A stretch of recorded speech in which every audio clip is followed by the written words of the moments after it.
Boa noite, seja bem-vindo a mais uma edição do programa Cruzando as Conversas, aqui na RDC TV, a TV que conecta o Rio Grande.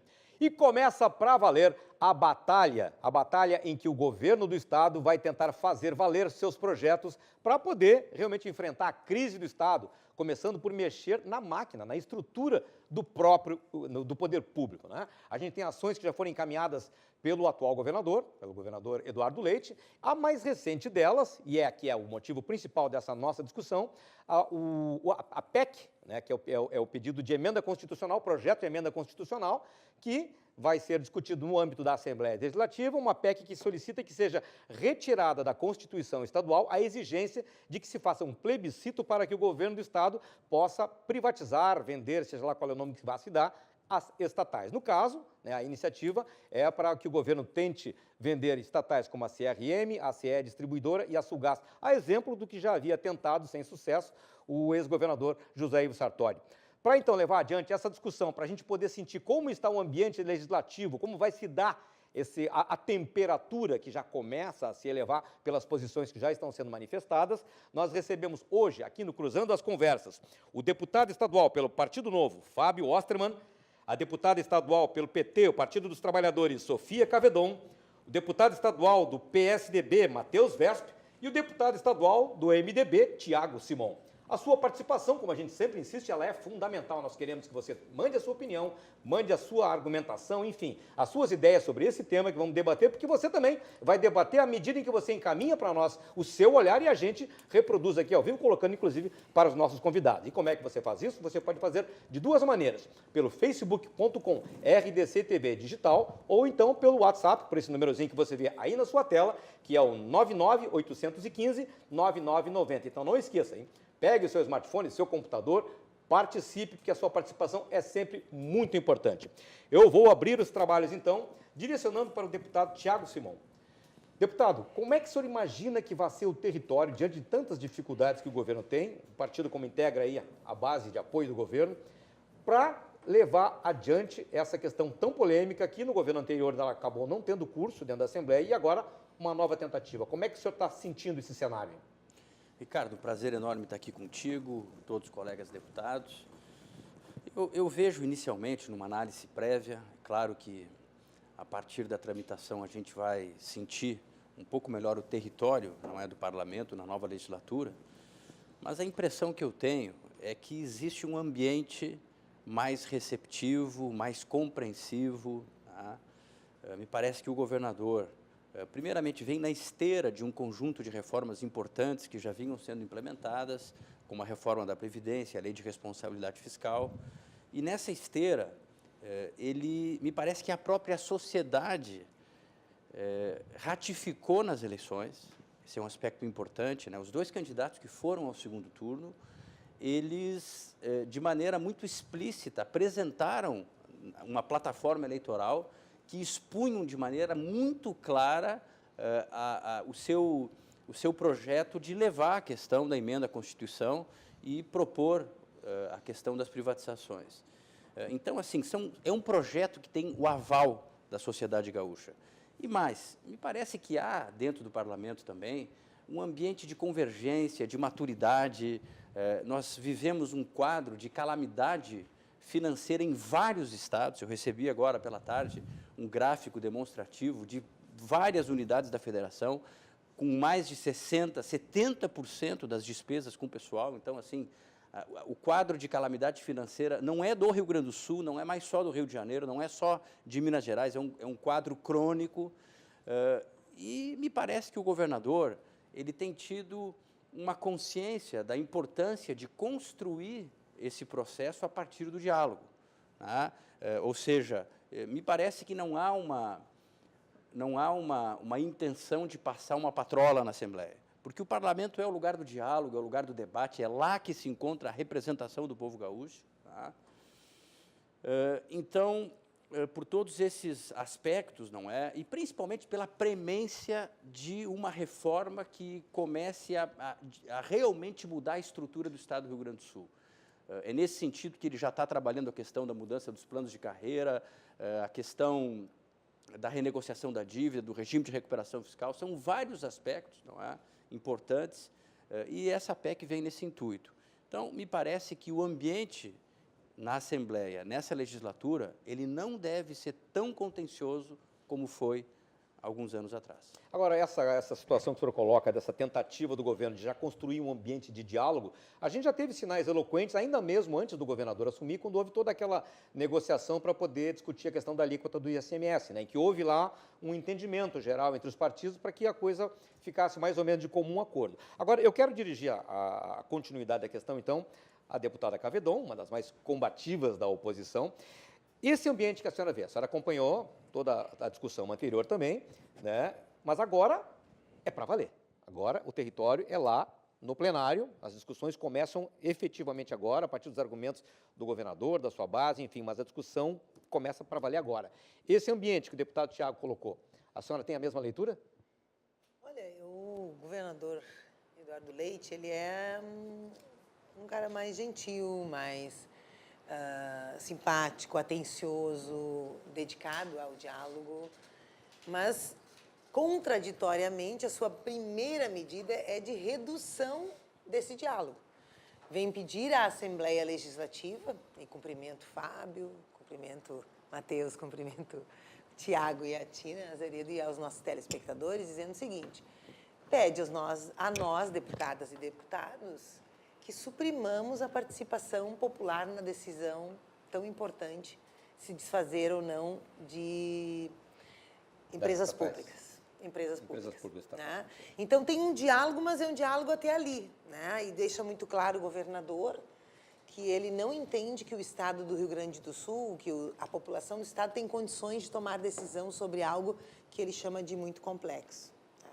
Eu considerei isso, vamos dizer assim, um retrocesso em relação aos gestos de diálogo que ele fez, desde que ganhou e com todas as bancadas.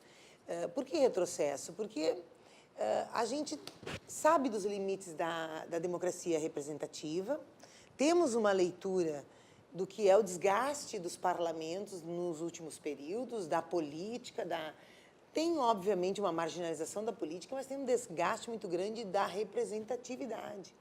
Então, a solução para isso é a combinação da participação direta com a representação, né? Até para a população conhecer os deputados, entrar em diálogos com eles, mas, ao mesmo tempo, poderem soberanamente manifestar sua vontade. E me parece que o governador não percebe isso.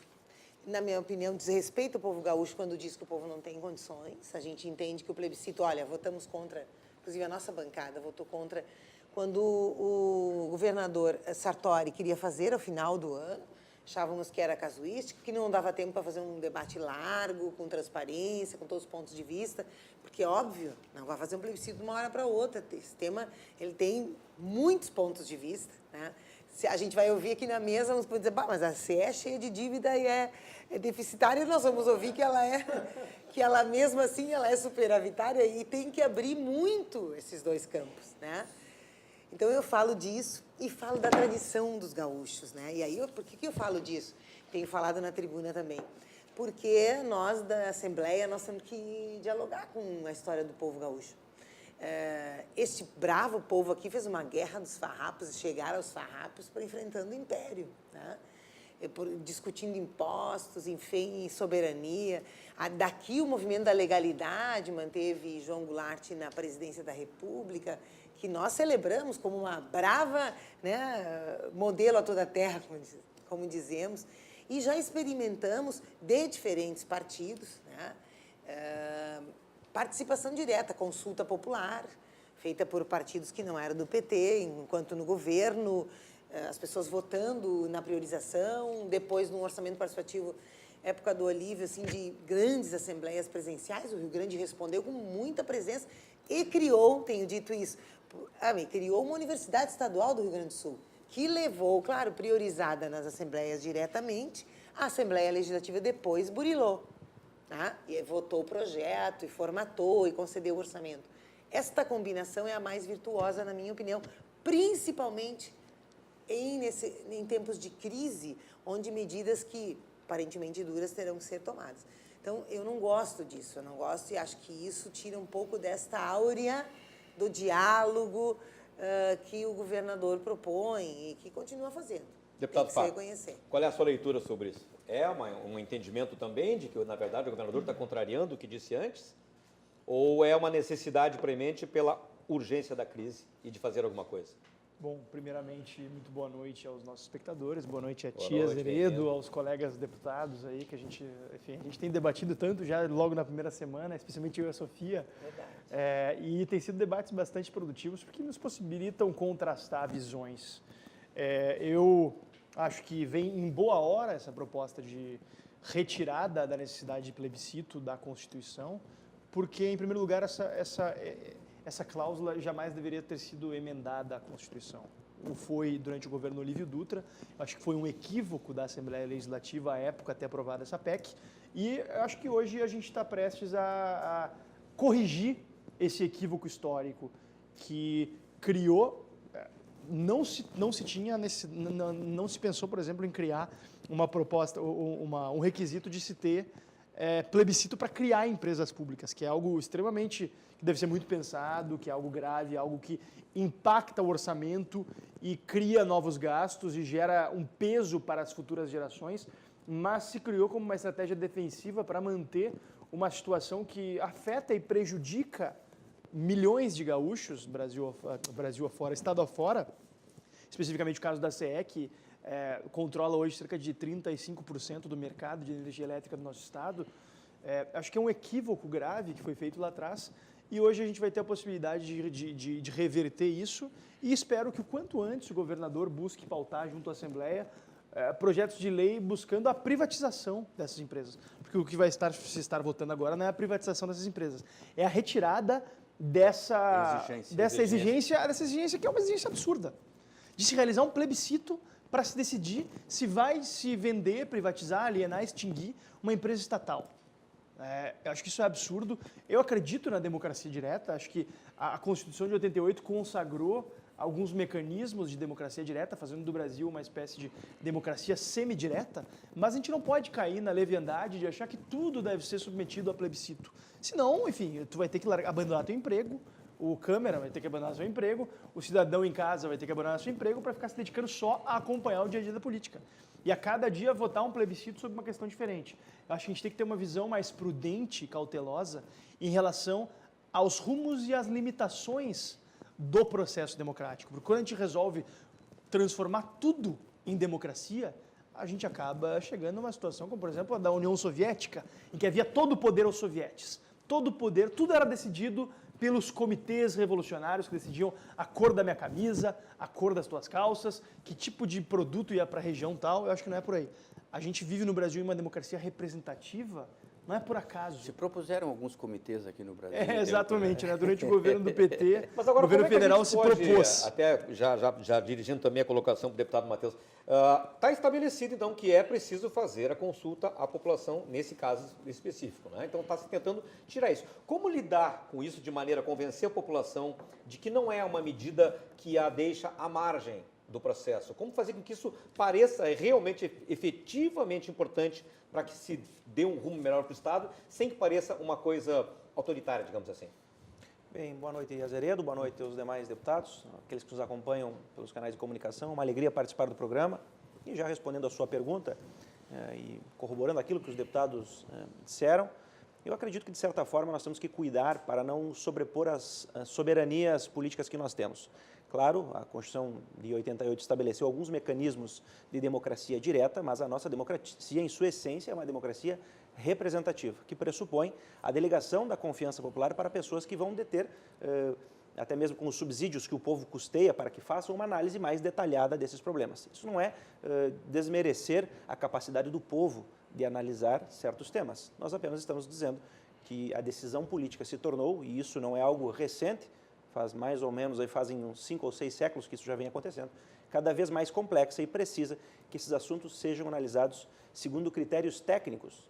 Vamos pegar aqui a questão da discussão da privatização das estatais, que não é exatamente como bem disse o deputado Fábio, o tema em específico, nós estamos discutindo ainda um procedimento, a necessidade ou não do plebiscito.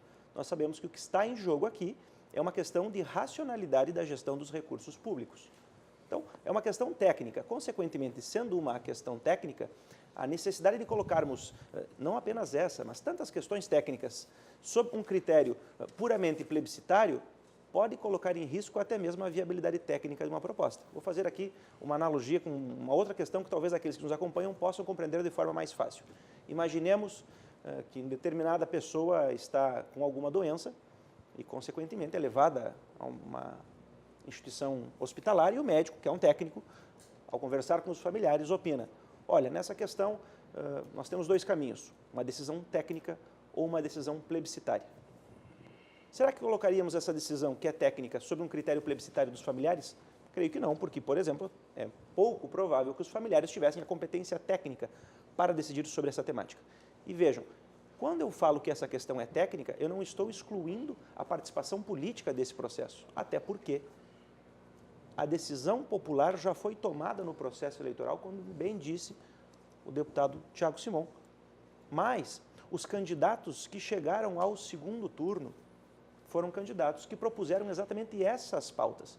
Nós poderíamos até admitir que antes do advento da tecnologia e da possibilidade de comunicação direta com a população que nós temos hoje, o exemplo é a comunicação com a televisão, nós tivéssemos a necessidade de fazer institutos como plebiscito e referendo de modo mais frequente para grandes decisões políticas. Hoje nós sabemos que isso se dá quase que de forma automática, principalmente com relação ao executivo. Eu até tomaria liberdade para dizer que hoje, da forma que o nosso sistema de governo presidencialista está instituído, e com a tecnologia que nós temos, é quase que uma democracia plebiscitária em que nós votamos também no executivo como se fosse um representante, e não apenas o executor daquilo que os representantes do parlamento fazem. Porque, tradicionalmente, nós sabemos que o executivo seria um executor, isso na teoria, e os representantes teriam o contato com a população, ficando o executivo apenas como um executor das ordens do parlamento. Isso hoje já não é mais assim. O executivo, muitas vezes, é quem traz as propostas para o parlamento, comunicando, claro, ainda com a Casa do Povo, que é a instituição legítima para representar, mas tem também um contato direto, e isso nós observamos nas eleições. Tanto que os candidatos que não propunham essas pautas de privatizações nem chegaram ao segundo turno. Então, a população já tem esse feeling, já está mais madura para discutir essas temáticas. E nós temos que ainda salientar para um ponto, e gostaria também de saber a opinião dos colegas sobre isso, que o estado do Rio Grande do Sul é um estado sui generis pela sua formação histórica. Nós somos o único estado que implementou, de fato, um regime político com um viés positivista, que tem uma ênfase muito forte nas corporações e, consequentemente, isso fez com que o estado do Rio Grande do Sul, no decorrer do tempo, tivesse uma dificuldade de discutir esses temas que são técnicos com um viés estritamente técnico, pois, afinal, acabaram muitas vezes sendo discutidos sob um viés ideológico, doutrinário, que é legítimo também, corporativista, é legítimo, não estou aqui dizendo que as corporações não têm a sua legitimidade, mas lembrando, e isso é um princípio fundamental de toda a ordem política de convivência, que nós não podemos colocar o interesse individual acima do interesse público. Nós podemos, e gostaria de ouvir os colegas sobre essa temática, nós estamos discutindo aqui, eu estava analisando o número de servidores que estão implicados diretamente com as instituições que nós estamos falando da possibilidade de privatização. Nós estamos falando de 5.232 servidores, que têm a sua legitimidade, devem ser respeitados, isso é óbvio, fazem parte da sociedade gaúcha. Todavia, nós temos também 11 milhões de gaúchos, que são, como bem disse o governador dias atrás na Assembleia, uma maioria silenciosa, que também deve ser escutada, porque, afinal, o objetivo do serviço público é atender o cidadão. Falando em corporações, então, não querendo lhe interromper, deputado, mas só para pegar o gancho, então, a gente vai ter, é tradicional, obviamente, que as corporações, aliás, o termo corporação, infelizmente, hoje ele está ungido com uma conotação um tanto negativa, não deveria, mas enfim, né, é uma denominação simples. Mas, digamos, o peso do funcionalismo, não só o que está ligado a essas instituições, mas até pela sensação que gera de que aquilo pode também ter efeitos mais adiante, enfim, que envolver outras tentativas. Como é a influência do funcionalismo, ela é sempre muito forte sobre os deputados, né, no ambiente da Assembleia. Como é que vai se gerenciar isso nesse momento específico da história do Rio Grande agora? Não, Ricardo, eu só queria fazer um adendo aqui nas duas considerações muito bem expostas aqui do Fábio e do Matheus, concordando no sentido de que nesse momento não cabe um plebiscito, por várias razões. Me parece que a própria gravidade da crise, a celeridade, não é, que nós precisamos de uma gestão de reformas em relação ao Estado do Rio Grande do Sul é muito importante. E esse calendário de reformas, como foi citado aqui, a questão da Previdência, que tem um déficit de 11 bilhões de reais ano, isso está imbricado, inclusive, com a reforma nacional, não é? Os planos de carreira, que são 135 mil ações com passivo de mais de 30 bilhões de reais, isso precisa mudar, é uma irresponsabilidade absurda conviver com esse tipo de situação, não é? De legalizar praticamente o penduricalho com o completivo do piso, tem que arrumar essa situação, como os outros estados fizeram. Afinal, o magistério é uma categoria que merece todo o nosso respeito. Tá? Entrando nessa questão que nós estamos discutindo do plebiscito, não é? Eu acho que não cabe nesse momento. No entanto, na essência, a questão plebiscitária é uma questão muito importante, que, no meu modo de ver, como um aprofundamento da democracia brasileira, ela, sim, a questão de privatizar ou não uma companhia de energia poderia ser sujeita a um plebiscito popular. Aí eu discordo. Em outros estados, em vários estados, não é? Nós temos, mesmo durante o processo eleitoral, inúmeras consultas à sociedade sobre os mais diversos aspectos. Agora, o modo de privatizar, uma coisa é decidir se cabe a exigência ou não de plebiscito. Entende? Isso é uma questão. A outra coisa é o projeto de lei que vai privatizar. Essa é uma questão estritamente técnica, entende? Mas, nesse momento, na minha opinião, não cabe um plebiscito, porque o governo passado, ele propôs o plebiscito e não conseguiu. Não é? Depois propôs retirar, aliás, primeiro propôs retirar a exigência de plebiscito e não conseguiu. Depois propôs a realização do plebiscito e não tivemos convergência também. Então, nesse momento, nós precisamos resolver essa situação. A questão que eu acho que nós devemos entrar um pouco mais é o seguinte. O argumento principal de vocês é que há um prejuízo para o Estado. Nós não podemos continuar com essas empresas porque isso prejudica o Estado. E que, bom, isso está tão comprovado tecnicamente, como o Matheus argumenta, que não é o caso de perguntar à população, é técnico. E eu quero dizer para vocês o seguinte, as empresas, olha só, a Sulgás tem 130 funcionários, Sulgás, 130 funcionários. E ela, nos últimos 3 anos, ela deu de dividendos, ou seja, lucros, ela pagou os funcionários. Ela está estendendo rede de gás, fornecendo gás, tem uma concessão por 30 anos, 50 anos, o que é nisso que os negócios estão de olho, o negócio privado. E ela gerou de dividendos, ou seja, lucro para o Estado de 123.774.000. Por que mesmo que isso prejudica o Estado? Por que mesmo que ela tem que ser vendida? Então, mas se essa discussão não pode ser feita com o cidadão, eu não sei qual é. Porque é o Estado abrindo mão de 123 milhões. A CRM também, mineração, carvão, é superavitária. Não tem mais do que 100 e poucos funcionários. A CE é mais complexa, a CE tem 4.400 funcionários, mas ela atende 4 milhões de pessoas nesse estado, com energia elétrica.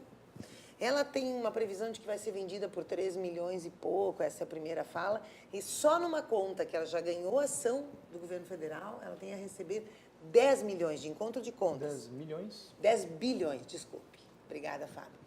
Então, assim, só isto. Ela, nas duas empresas juntas, a de produção e a de distribuição, ela tem lucro. Lucro, dados do governo Sartori. Né? Eu até coloquei no Twitter do teu colega, que colocou lá no Twitter o Giuseppe. Eu coloquei o extrato publicado pelo governador Sartori, não por nós, dizendo que deu mais de 330 e poucos milhões entre as duas empresas da CE de lucros. Tem dívida trabalhista, tem dívida com a Fundação CE, está pagando, tem... Bom, mas ela tem muito patrimônio, muita possibilidade de capital de giro. Então, essa discussão ela é estratégica. Não basta ficar repetindo que, bom, este é o modelo, é ruim para o Estado e precisa privatizar para fazer um saldo de caixa naquele momento para alguma coisa e depois não ter mais o dinheiro e nem o que entra. Então, eu acho, gente, que no mínimo nós devemos perguntar aos gaúchos, aos bravos gaúchos e gaúchas e discutir isso com os gaúchos. Essa é a defesa que nós fazemos. Porque não é simples assim, não está dado que isso dá prejuízo, que o Estado está falido por conta das empresas públicas. Ao contrário. Não é só por conta das empresas públicas que o Estado está falido, mas as empresas públicas têm um papel importante nisso. E eu defendo a privatização, não só da CE, da CRM, da Sulgás, mas de todas as empresas estatais, por dois motivos muito simples. Em primeiro lugar, não é papel do governo gerir empresas. Especialmente um governo que não consegue gerir sequer os serviços mais básicos de Fábio, mas saúde, não é a Constituição segurança, que define o que educação. é o papel do governo? Mas aí está, a Constituição define? define que é papel do governo ter Não é a empresa de carta máxima? gráfica e coisas do tipo, enfim. Tá não na é Constituição. papel, mas ela não define como obrigação isso, do governo. Não é uma obrigação do governo. Mas E ela acho que previu. quando o governo, enfim, se a gente for até na origem do Estado, o Estado surgiu para garantir a segurança da população. Para garantir, para impedir que as pessoas se matassem umas às outras. E o Estado brasileiro tem falhado, e o Estado gaúcho, de forma dramática em especial, tem falhado flagrantemente nesse intento. Somos um dos estados onde mais cresceu a criminalidade na última década. É uma situação vergonhosa que o nosso estado se encontra. Recentemente se debateu, né, a flexibilização da posse de armas de fogo, e a gente não chegou nem perto de se enquadrar naquela situação de estados com menos de 10 homicídios por 100 mil habitantes, né, porque o Rio Grande do Sul passou longe. E a gente tem que estar discutindo se o governo deve ou não gerir empresa de gás. Ano passado, no retrasado, a gente estava discutindo, Thiago, tu estavas discutindo na Assembleia se o governo deveria gerir uma gráfica. Mas essa não é uma falsa empresa de polêmica TV, colocada pelos uma empresa governos. de TV. Nós estamos discutindo porque quem põe na pauta são os governos. Sim, porque o governo tem que se livrar dessa situação. Mas o governo por que precisa que tem que se livrar? porque a situação é claramente uma situação de desequilíbrio. Quanto mais Não é o que os números mais áreas o governo tenta alcançar, com menor dificuldade ele alcança aquilo que é básico. Ainda mais um governo que tem restrições orçamentárias. Mas eu não fico só na restrição orçamentária. Por mais que o governador seja o melhor gestor do mundo, o que ele obviamente não é, com todo respeito ao governador Eduardo Leite, ele é alguém que tem sua trajetória, mas ele não é um gestor privado eficiente. Ele aparentemente é um excelente gestor público, como a sua trajetória deixa crer e a sua votação na sua cidade deixa crer, dentro das limitações que um gestor público tem. Mas ele não tem capacidade de gerir uma quantidade tão grande de áreas. Hoje, por exemplo, o governo do estado maneja 23 secretarias. Qual empresa funciona atuando em 23 áreas estratégicas de forma eficiente? Não tem como. A gente precisa reduzir. E ainda mais tendo que se preocupar com uma quantidade tão grande de empresas, autarquias e fundações que tem cada uma a sua prioridade, cada uma a sua agenda e seu partido político. É hora de a gente tirar das costas e do bolso do cidadão gaúcho essas empresas e permitir que o processo de mercado funcione de maneira mais plena possível e permitir que a gente pare de pagar conta da ineficiência e responsabilidade dos gestores públicos. Vamos atacar um pouco mais esse assunto para discutir mais qual é a visão do parlamento, com todas essas nuances, sobre o tamanho do Estado, onde é possível mexer, o que é possível mexer, se é preciso mexer, mas a gente faz isso logo depois do intervalo. A gente em seguidinho está de volta aí na sua telinha, não sai daí, hein?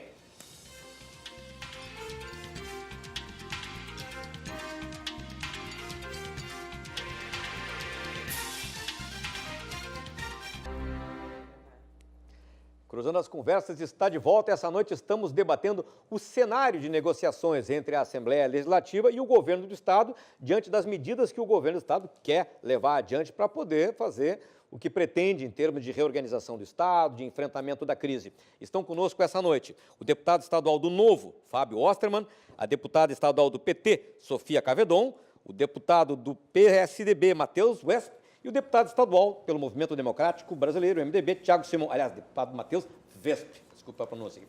Eu vou reiterar aqui que você deve participar também desse programa, sim, você participa pelo facebook.com/RDCTV Digital ou então pelo WhatsApp, pelo 51998159990. Mande aí a sua pergunta, a sua afirmação, a sua argumentação, que a gente reproduz aqui. Nós falávamos agora há pouco, então, no último bloco, sobre essa eterna discussão sobre o tamanho do Estado, o quanto ele tem que ser onipresente, qual é o tamanho que ele tem que ter para atender os anseios da sociedade, como isso se adequa às necessidades dos tempos de hoje. Eu queria então trazer de novo, já que nós estamos discutindo aqui privatização e essas mexidas que se pretende já desde há mais tempo, desde o governo anterior, na estrutura do Estado. Deputada Sofia, qual é a sua visão sobre isso? É claro que ela se antepõe à visão de partidos como o Novo e tal, que tem uma visão diferente no sentido de haver um enxugamento maior da máquina pública. Qual é o olhar que o seu partido tem diante do que está sendo apresentado agora? Olha só, queria só aproveitar e fazer um comentário. Tu estás chamando a participação, nós também estamos aqui com participação direta, né? Então, teve 2 comentários para mim que eu quero fazer, porque o Matheus daqui a pouco vai falar, dizendo que o PSDB, que articulou ano passado, o CPT também votou contra, mas também articulou contra o plebiscito no final do ano passado, né? E a segunda... Não, e a segunda... Mas eu acho que é isso, o casuísmo não nos serve, nós não concordamos com isso. E eu acho que para dar oportunidade até do PSDB colocar as suas razões. Então, mas a segunda é o seguinte, e foi interessante, né? O Brexit, a saída da União Europeia da Inglaterra, né? Foi fruto de um plebiscito. E o primeiro-ministro, David Cameron, era contra a saída, vocês lembram? E perdeu, e renunciou. E respeitou a vontade do povo e renunciou. Tá? Então, alguém aqui, e eu não estou com o nome aqui do ouvinte que mandou, o Juliano de Paula já escreveu o seu nome aqui, dizer obrigada por lembrar, porque de fato, perguntar ao povo pode dar errado, pode não corresponder ao projeto que a gente imagina que seja o melhor, eu acredito nisso, acho que um governante chega convicto, pensando, olha, eu vou por aqui, por ali, porque eu acho caminho, tá bem, eu respeito.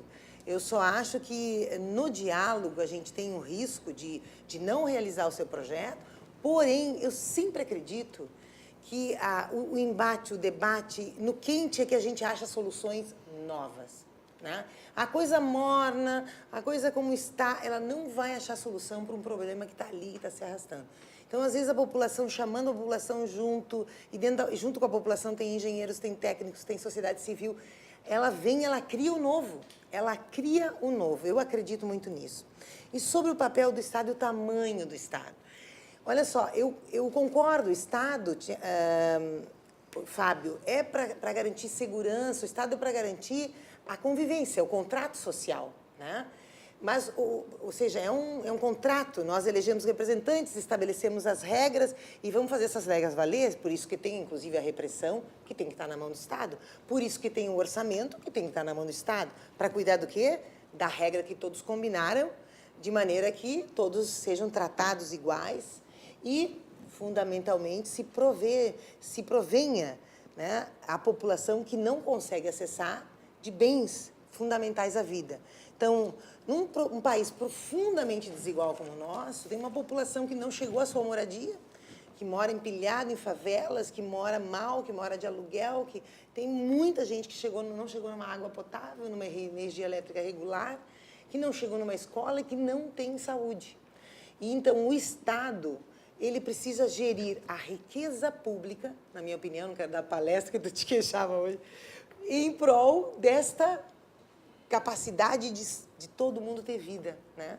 Então aí a gente precisaria de uma estatal de moradia, quem sabe, então. Não, mas aí a moradia tem que ter política pública para moradia. Mas a gente não precisa necessariamente ter uma estatal para isso, esse é o ponto. A gente não precisa ter uma estatal de energia elétrica para ter energia elétrica. Mas aí eu tenho que escolher se eu pago o lucro da privada, porque o ente privado... É uma questão de contratualização.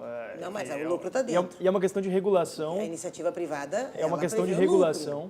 Certo? Sim, mas aí que tá. O que se vê mundo afora é que, mesmo com a iniciativa privada lucrando, ela consegue oferecer serviços mais baratos e mais eficientes do que o Estado. Infelizmente, não é. O Estado gestor é um fracasso mundo afora. Não é o balanço da concessão da água, Fábio. Se não fosse isso, a gente poderia levar a cabo ao extremo e voltar a tentar as experiências absolutamente fracassadas do socialismo real, que nem o teu partido defende mais, felizmente, até onde eu sei, de estatização tudo. Porque vamos acabar com a possibilidade de lucro de supermercados, de fazendas, por exemplo. Mas vamos dizer que tem uma função pública. Hoje, a água, a concessão da água, que foi feita em Paris, foi feita em Buenos Aires, em vários países do mundo, está sendo reestatizada. Eu não conheço minúcias dos casos, então não tem Mas como é muito opinar. importante tu dares uma olhada, porque tem estudos já demonstrando, todos esses países... A estatização da água é tá mais voltando de 250 atrás. cidades. E aí, exatamente, Tiago. E tu sabes os elementos que estão fazendo essas cidades voltar atrás? Vou te lembrar. Incapacidade do Estado de penalizar as empresas, multa, ou seja, um problema estatal. não consegue que a empresa... Não consegue, a empresa se defende, parará, não investe tudo que tem que investir, a tarifa mais alta... Uma falha de e o contratualização, portanto. E um serviço mal prestado. Então, assim, não é fácil lidar com a empresa privada. A empresa privada Não uma é falha fácil. regulatória do próprio Estado. Mas é difícil para o Estado regular. É muito difícil. A reversão da água é real e é concreta. O que se percebe pela Então- experiência histórica, não só no Brasil, mas mundo afora, é que é mais fácil regular o ente privado e forçar por meio de incentivos institucionais, seja de um regramento previamente estabelecido ou seja uma correção judicial. É mais fácil garantir que o prestador privado preste o serviço adequadamente do que mexer toda a estrutura estatal e garantir que o ente estatal faça. Mas isso Porque não o ente tá se estatal está efetivando, submetido a uma série de travas e pela ineficiência óbvia de que no serviço público se tem incentivos que não levam justamente à busca pelo lucro. A busca pelo lucro é o que move a evolução de diversos setores. Para ter o lucro, tu precisa diminuir os insumos. Tá? O que necessariamente, acontece? Tu pode aumentar, aumentar a tua efetividade, custo, a tua tu tem que eficiência. aumentar a tarifa. Buscar o Te dou um lucro não, exemplo. buscar o Buscar lucro não é não é pecado. diminuir insumos. Não, não é Sofia. pecado. É da Buscar lucro natureza. não é diminuir insumos. Eu não. concordo. Me desculpe, mas eu acho que está equivocada no sentido Não, de mas que necessariamente. para aumentar o lucro, tu não precisa necessariamente diminuir os insumos. Pega, por exemplo, sei lá, a Apple. A Apple, por acaso, passou a prestar um serviço pior para os seus consumidores e passou a lucrar mais? Não, ao contrário. Conforme ela foi prestando um serviço melhor e foi oferecendo melhores alternativas, eu como cliente, acho que hoje eu tenho um serviço muito melhor do que eu se me tinha permite, 10 anos atrás, queria- e começou a lucrar mais. Por quê? Não, Porque sem as pessoas dúvida. Mas isso têm é porque tem um relação sistema de feedback, privada a privada. Tem um sistema de Tô falando da feedback relação com o direto no público. mercado. Agora, para continuar na questão da água, já ele passa a eu palavra. acho- deputado Tenta ver Thiago. na relação com o Eu acho, Fábio, que tu está falando tem muito fundamento e, em tese, realmente é um princípio que se mostra vencedor mundo afora. Ou seja, o Estado cada vez mais caminhando para a regulação, não é? Se retirando da execução. Exato. É claro que isso não é uma regra universal. Muitos países ainda trabalham com modelos mistos. Os Estados Unidos, por exemplo, eles têm praticamente um regramento que define que a geração de energia hidrelétrica é 100% estatal. Estados Unidos e Canadá, né? Japão, Coreia do Sul, França, são empresas de energia públicas. Tem mais de uma premissa Não, de segurança nacional. só colocar para ti. via de regra, né? Não dá para colocar como um imperativo, não é, que só o mercado está certo, entende? Porque não é assim. Existe uma função importante do Estado. O caso da Sulgás, por exemplo, aqui é uma empresa lucrativa. Em 10 anos, ela deu uma receita, ela dá dividendos de 600 milhões de reais. Entende? É uma empresa com governança corporativa, é a segunda empresa de gás mais rentável do Brasil. Ou seja, é uma ótima empresa pública, com capital japonês, junto com a Gaspetro, bem administrada. Não é pecado o Estado fazer uma coisa bem feita. Entende? Não é pecado. Não, eu só quero te não dizer. estou dizendo que seja pecado, tu mas não tu pode ter acredita um numa visão viés de Estado Não, empresário, não. então, é isso? Mas não é bom. Se os- esse se os Estados Em Unidos áreas fazem- que o Não é bom esse Estado, retorno que o pro Estado tenha Estado. lucro. Se É for que bom o lucro, negócio pro Estado, não esse é problema. lucro ao qual vocês fazem alusão, ele é relativo. Em economia, a gente tem que enxergar o custo de oportunidade de se estar sentado sobre ativos valiosos. Não é só o custo Se o de governo oportunidade, vendesse é o e interesse investisse público. esses recursos, ou pelo menos, enfim, não é o que eu defendo, obviamente, que se amortize a dívida, Mas investir mas no quê? a gente pode fazer Mas investir no diversos quê se tu não investimentos, defende? inclusive Mas em no quê? infraestrutura. A gente pode fazer investimento em infraestrutura Mas tu faz, que vai alavancar faz 2 o quilômetros de desenvolvimento cano, do nosso depois deu, estado. acabou o dinheiro. A gente pode alavancar o desenvolvimento do nosso estado que está carente de Mas não é infraestrutura. melhor alavancar O Matheus, com uma que vem do boa, Planalto um bom ali, fornecimento de uma gás? região historicamente desprovida de infraestrutura, mas uma das regiões mais prósperas do Rio Grande do Sul, não tem estradas decentes para escoar Isso a é melhor produção. que botar no caixa único, né? Que- Porque no melhor Caixa que Único botar vai na para folha, pagar, melhor que vai botar a pagar, folha. Mas vai as pagar estradas auxílio hoje- moradia, salário de juiz, promotor, estradas hoje não é deputado problema. estadual. Exatamente. Mas e falando em desregulamentação, voltando à questão da Corsã, que não está Tu entendeu nessa que eu questão aí. concordo Entendi, em mas eu tese? discordo. Azeredo, Não, mas eu discordo da visão de Estado empreendedor. Essa é a minha... Deputado Matheus, eu queria só retomar a questão da Corsã, Voltamos. mas depois a gente retoma, até porque a gente tem essa questão da abertura de capital, que eu queria um olhar de você sobre isso também. Deputado Matheus. Perfeito. Eu escutei atentamente os argumentos dos colegas e gostaria de tecer alguns comentários, no intuito de enriquecer o debate. Primeiramente, falando aqui de uma questão histórica recente. Não acredito, tenho plena convicção de que não foi... Eu a palavra, já. Garantisse a palavra, eu não consegui terminar os meus argumentos. Então tá bom. Tu Eu estavas acredito, indo Azeredo, muito que tenha bem. sido... Vamos saber assim, então. Eu quero me inscrever na parte de Fábio, comunicação de lideranças aqui. Veja bem que o Fábio é que Hoje na apartou o sessão- Thiago, hein? Hoje na sessão eu não É que eu usei tô todo o meu tempo, eu isolada quero aí me numa inscrever na posição. sessão. Mas todo mundo vai ter a palavra, então. Deputado Matheus termina na sequência, o deputado Thiago vai poder retomar o seu agradeço. raciocínio aí também. Eu não acredito que tenha sido por casuísmo, e obviamente que não o foi, a manifestação do PSDB no ano passado em não querer naquele momento o plebiscito. Não seria casuísmo. Nós sabíamos e éramos contrários, era uma opinião legítima do governador Sartori, mas nós não concordávamos com a forma e a finalidade daquele plebiscito, da forma que estava sendo proposta, não com o Instituto em si, porque afinal não havia um planejamento a longo prazo do que os recursos poderiam ser investidos. Eu respeito a opinião do ex-governador, mas não é a forma que o nosso partido via essa questão, tanto que agora está propondo, segundo uma outra análise dos procedimentos. Eu acho que casuísmo, e isso espero que não soe como um ataque, mas é uma opinião que tenho, casuísmo, no meu ver, foi, por exemplo, quando o Partido dos Trabalhadores, há alguns anos atrás, fez o referendo popular sobre o desarmamento, a população se manifestou e mesmo assim não foi respeitada. Isso pode ser visto como um casuísmo. Mas, enfim... Desculpa, Matheus. Não, só para concluir o raciocínio. Não, só para Então, dizer que casuísta, eu chamei o plebiscito naquele momento, não a posição de vocês. Que eu quis dizer que o PSDB provavelmente achou que era casuísta fazer naquele momento. Mas por isso o PSDB também é casuísta nesse momento. Porque naquele momento eles acharam que o plebiscito não era uma boa ideia, porque não lhes favorecia eleitoralmente. Eu acho que não, isso é uma opinião, não é um fato, é uma opinião, que eu respeito também. É a opinião do Partido Novo, mas não significa que seja a opinião de todos os gaúchos. Creio que tanto não é a opinião dos gaúchos que o Partido Novo não ganhou as eleições majoritárias para o governo do Estado. O governo do Estado não ganhou por causa disso. Eu diria que o governador Eduardo Leite ganhou apesar disso. Não sei, eu espero que, uma opinião, apesar ou não apesar, nós temos a proposta concreta para que nós possamos resolver um problema. Eu acho que o Sartori teria vencido a eleição se tivesse tido o plebiscito. Com relação aos números apresentados pela deputada Sofia Carvedon, eu gostaria de fazer alguns questionamentos e colocar outras informações para aqueles que nos acompanham. Com relação à SE distribuidora, por exemplo, tem sofrido prejuízos operacionais constantes, em 2015, no valor de 429 milhões, 2016, 527 milhões, 2017, 87 milhões. Então, os prejuízos, para aqueles que nos acompanham, não são apenas no sentido econômico-financeiro, porque prejuízo também ocorre, mesmo que a empresa tenha lucro no sentido de valores, quando os serviços não são prestados à sociedade. Porque, afinal, se os serviços fossem prestados com uma qualidade melhor, a sociedade ganharia como um todo e não teria o prejuízo, por exemplo, de investimentos que poderiam vir a ocorrer caso o serviço fosse melhor.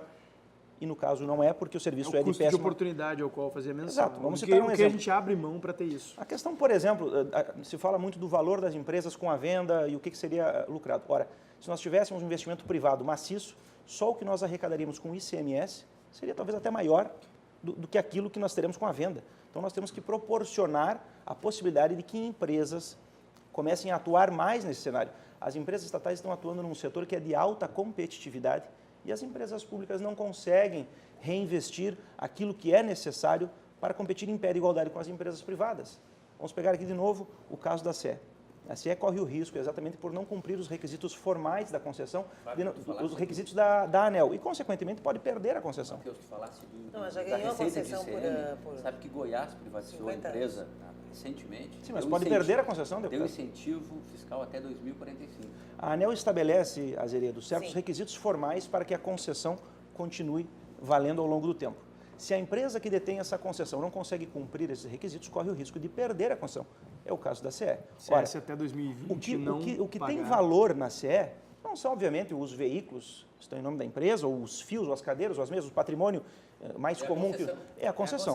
Se nós perdermos a concessão, por 30 anos. O que teremos de valor? Sim, mas corre o risco de perder exatamente porque ela não está conseguindo atender esses requisitos. E veja mais, não está conseguindo atender os requisitos, não está conseguindo manter serviços eficientes, e eu pergunto àqueles que nos acompanham se acham que os serviços prestados por essas empresas são eficientes e se não se questionam se poderiam ser melhor ofertados caso fossem geridos pela iniciativa privada. Esclarece e que se não 2/3 da distribuição já é privatizada e é uma empresa estatal chinesa. E tu estás falando de distribuição, 2/3.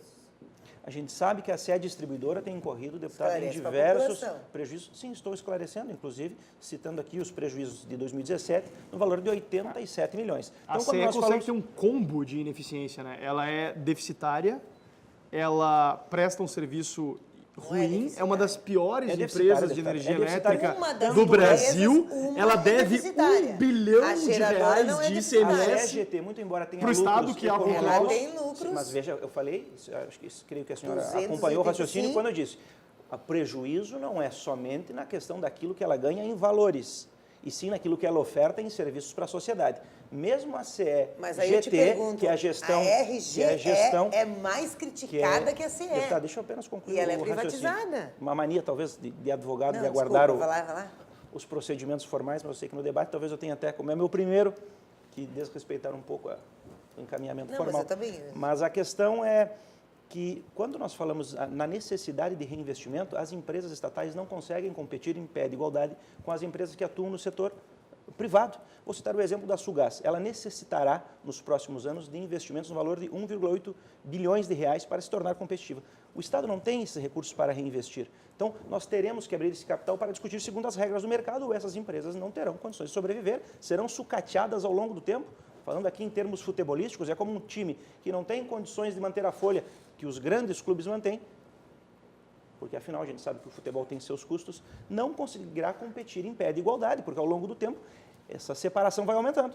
E isso se dá também na necessidade de reinvestimento tecnológico para que essas empresas possam ofertar esses serviços. E por isso que é importante que nós pensamos não apenas nos valores que essas empresas oferem de lucro, lembrando que são muitas delas deficitárias, como é o caso da CE, da CRM, mas também na possibilidade de ofertar esses serviços de forma satisfatória. A população gaúcha sabe que esses serviços não são ofertados de forma satisfatória. Agora, muito bem, o mercado não tem ofertado também de forma satisfatória.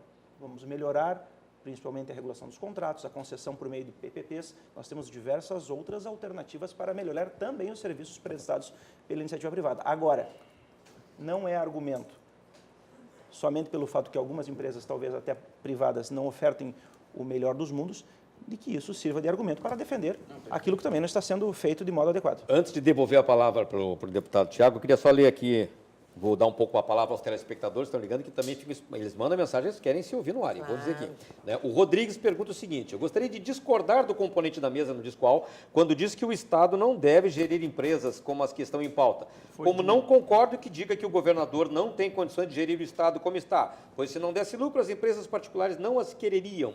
O problema não seria o cabide de emprego pelos senhores deputados estaduais, ajustando seus cooperadores, pois sempre foi uma pessoa, foi desejo, acho que ele está querendo dizer que existe o desejo de ter o status de ser funcionário da CE, CRT, ele disse, né? Como outras, na mão do privado, dá lucro, na mão do governo, não por quê? E, por último, o Gustavo pergunta, como uma empresa pública que não visa lucro consegue ter verba para investir? Manifestação. Posso comentar, já que aparentemente foi endereçada ao meu comentário? Tá, só objetivo para mim poder devolver Claro, a palavra. claro. Enfim, eu não acho que o governador Eduardo Leite não tem condições de gerir o Estado como está. Eu acho que ninguém tem condições de gerir o Estado como está. É humanamente impossível gerir uma máquina tão grande de maneira eficiente. Esse é o ponto. Adicionalmente, acho que cada um de nós, como deputado, tem que dar o exemplo. Eu tenho trabalhado para fazer isso por meio do meu gabinete. Tenho um gabinete onde a gente se comprometeu a nomear não mais do que 50% da verba que a gente tem à disposição. Abrimos mão do auxílio mudança, né, a ajuda de custo a que os deputados têm direito. Enfim, vamos estar cortando uma série de outras regalias e criticando e fazendo a fiscalização para que os outros poderes, que a despeito da situação trágica que o Executivo enfrenta, que é realmente trágica, de pais e mães de família estado afora que têm tido salário parcelado há quase 40 meses agora, no Legislativo, no Judiciário, no Ministério Público, aparentemente se vive uma situação à parte da realidade do resto do povo gaúcho. Então a gente tem que fazer essa crítica, a gente tem que fiscalizar e, especificamente, no meu caso, no caso da bancada do Partido Novo, que muito me honra ser líder da bancada, a gente tem buscado dar o exemplo e mostrar que é assim possível se fazer um mandato pautado pela excelência, pela transparência e pelo respeito ao dinheiro do pagador de impostos. Não, perfeito. Eu acho muito importante, realmente, que os homens públicos eles possam dar exemplo nesse momento. Às vezes não precisa nem ficar falando muito, né, para não querer se promover em cima de algumas atitudes. Mas eu acho muito importante que o exemplo realmente possa conduzir a mudanças nas práticas que hoje nós vemos na política. Tá? Eu vejo, eu traçava aqui com o Fábio um debate importante sobre como o mundo afora existem diferentes arranjos. Existem modelos privados, modelos mistos, modelos públicos, democracias muito mais desenvolvidas que o Brasil, não é? Com índices de eficiência, com transparência, políticas que têm medição do desempenho em relação aos resultados de cada centavo, que têm agências reguladoras que funcionam de verdade, com especialistas qualificados. Hoje, inclusive, o governo Bolsonaro toma uma medida muito importante no Ministério dos Transportes, que ele vai fundir a ANTAQ com a NTT, que eram 2 antros, não é, de vigarice. Ele vai fazer uma nova agência regulatória muito interessante, não é? Que é uma questão fundamental desse processo. E trazendo para o campo prático, aqui para o Brasil, né? A questão é que, infelizmente, aqui no Brasil, é verdade, a gente tem aqui uma condição deletéria no Estado. Aqui no Brasil, infelizmente, as interferências político-partidárias, a própria estrutura administrativa do Estado, o sistema estatal é um sistema que realmente induz a ineficiência, né? Você vê, por exemplo, que a empresa mais valiosa do Brasil ainda é a Petrobras, vale 350 bilhões de reais. A terceira é a Vale, não é? Então, obviamente que o Estado tem um papel, não é? Mas eu quero dizer o seguinte, que na prática, eu vejo que aqui no Brasil o caminho é as concessões, são as parcerias, são as PPPs, não é? Mas o ponto falho que eu vejo nesse momento é a regulação. A regulação aqui no Brasil é muito falha. E me parece que, por exemplo, o Sartori, né? O Sartori fez um trabalho importante de redução, de racionalidade, de enxugamento do Estado. Nós tínhamos mais de 10 fundações, não é? Nós tínhamos um zoológico público, nós tínhamos uma gráfica pública, nós tínhamos uma fundação de direitos humanos que já tinha perdido sentido há muito tempo, muito embora seja muito importante ter uma instituição que pode ser privada de qualificação dos servidores públicos, de recursos humanos, não é? Enfim, para formar inteligência, o Estado precisa de inteligência, né? Não precisa prestar serviço... Ele não precisa operar diretamente. Né? Exatamente. Essa questão você vê a Suécia. A Suécia tinha um modelo 100% público na educação. Eles começaram a ver que isso não promovia... a concorrência promove a inteligência. E lá na Suécia, hoje, você tem praticamente 48% do sistema educacional sueco são pequenos empreendedores de educação, não é? Promovendo justamente uma concorrência saudável. E por lá se tem a experiência dos vouchers de educação também, exatamente, né? Onde o governo, em vez de oferecer diretamente, ele oferece à família um subsídio para que ela contrate o serviço que melhor lhe agradar de educação, seja ela secular, enfim. De acordo com o que o mercado de acordo oferece. com o que o mercado oferece. E isso gera incentivos beneficos, diferentemente dos incentivos perversos que a gente tem hoje aqui no O cidadão Brasil. escolhe o lugar onde a qualidade do serviço é melhor. Exato. Esse E é o fundamento. E diferentemente do que a gente tem no Brasil, onde o lugar que presta um mau serviço recebe mais recursos, lá quem presta mau serviço sai do mercado. Você vê o setor da telefonia. Nós tivemos uma Escrevendo. universalização, né? Foram uma expansão do sistema de telefonia gigantesco, mas foram 3 ou 4 empresas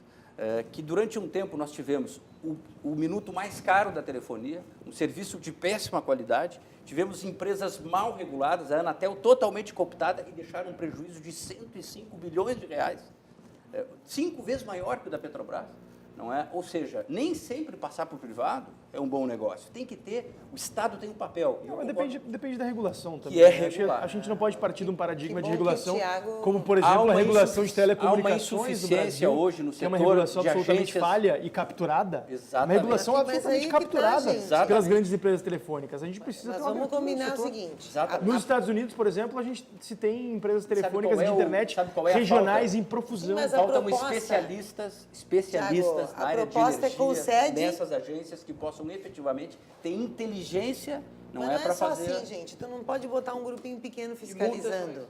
Porque aí é que tá. A proposta de vocês é assim, terceiriza, né? Privatiza, mas o Estado controla. Ora, O Estado controla, não. O Estado supervisiona e Supervisiona e fiscaliza. controla. Mas, gente, para o Estado fazer um controle, as obras públicas de Porto Alegre da outra Copa estão todas ali paralisadas. Ótimo. Então, assim, qual é... é o problema do Estado. O Estado recebeu o município de Porto Alegre, palavras do prefeito Fortunati, que depois disse, inclusive, na rede pública de televisão e rádio, que ele recebeu os projetos do sistema Ciergues, projetos equivocados, errados, incompletos, que geraram licitações erradas, incompletas e que geraram contingentes com as empresas, e as empresas pararam as obras e começaram a discutir valores e aditamentos, enfim. E, bem, o que aconteceu? Quem fica com o ônus sempre na relação público-privada? É o público. O governador Brito vendeu a parte importante da CE e 80% do passivo trabalhista ficou com o Estado. E é isso que vai acontecer com os passivos todos que a CE tem. Então é muito fácil fazer Bom, negócios pelo menos o passivo da CE vai parar de crescer. Não, mas Porque a hoje CE só tem cresce como gerenciar. passivo trabalhista, passivo tributário. Então, na pior das hipóteses, Não, esse não é passivo vai parar de verdade. crescer. Não é verdade, porque não é só o da governo... CE, Ó, e não é só da CE, não é o meu governo. Empresas, tem outras Tiago, empresas. não é meu governo, mas é o teu governo que veio reduzindo o déficit anual da CE. Está ali, de 400 milhões, Tá falando do 300 passivo milhões. trabalhista, Falando do né? passivo Bem, mas eu tô trabalhista dizendo e do passivo Sabe tributário. qual é o passivo Só trabalhista pro médio governo só do da Estado. CE? É Eu 200 sei, milhões por eu ano. sei. Só para o governo do Estado, a CE deve 1 bilhão em Sim, ICMS. Isso é uma porque situação isso- catastrófica. Mas essa é uma Se o ICMS fosse escolha. cobrado, a empresa Essa é uma fecharia as escolha, portas. essa é uma Se escolha o governo de do Estado, se a gestor. Fazenda executasse essa... Essa esse é uma valor, escolha a de empresa gestor. fecharia. Vocês sabem que é uma escolha de gestor e sabem para quê, né? Para não perder a concessão, para ter superávit. É um patrimônio um líquido jogo. negativo, É um jogo. mais de bilhão Agora, também. é importante a gente saber, não, o tamanho dessa empresa, o que ela significa de patrimônio. Agora, o desafio, na minha opinião, é fazer boa gestão pública. É isso que eu quero trazer para Boa a gestão mesa pública aqui. se faz sob bons incentivos. Não, a gestão E no Brasil não pública- adianta a gente ficar Não, sentado vocês não esperando que a gente vire, acreditam que a gente vire a vocês- Suécia. Não, mas vocês não a gente acreditam não vai virar. na Se a gente Fer- quer virar a Suécia, a gente tem que seguir o caminho que a Suécia seguiu. A Suécia só se tornou um país rico por meio de um Estado Não, leve, a Suécia, de um Estado enxuto. assim como a Depois, Europa- em determinado momento, quando a Suécia já era um país rico, aí eles fizeram a opção política de ampliar o seu estado de bem-estar social e, inclusive, Mas vamos ter um lembrar- Estado mais atuante. vamos E lembrar a agora eles estão história, retrocedendo. Fábio. A Suécia, assim como a Europa, se capitalizaram esses países todos em cima do colonialismo, do A imperialismo. Suécia nunca teve nenhuma colônia. Não, mas isso é que faz parte de um contexto histórico. Nem a Finlândia, nem a Dinamarca, Não, eu que são os sei, países mas- mais ricos Mas faz da Europa. parte de um contexto Nem histórico. Luxemburgo, que é o maior Olha PIB per capita do tamanho- mundo. Os vikings ali, né? Olha Então, o me tamanho. desculpa. Não, Então, mas deixa eu olha- interromper esse olha processo. o tamanho deles e olha o processo histórico de Mas acumulação aí tá, se não dá, se algo não dá certo, capitalista se algo não dá certo na em Suécia, cima da que é um nossa país de 12 exploração. milhões de habitantes, vai dar certo no Exploração Brasil, da um país nossa de 205 milhões de habitantes. Tá, Dá gente, é você, certo. obrigado a interromper você, para a gente voltar É um só pouquinho ter para a amor nossa à realidade do coisa Estado, que a gente agora vai para o intervalo. Tá bem, E a gente tá bom. retoma essa conversa então. A gente já volta, não saia daí, hein? Quando esse-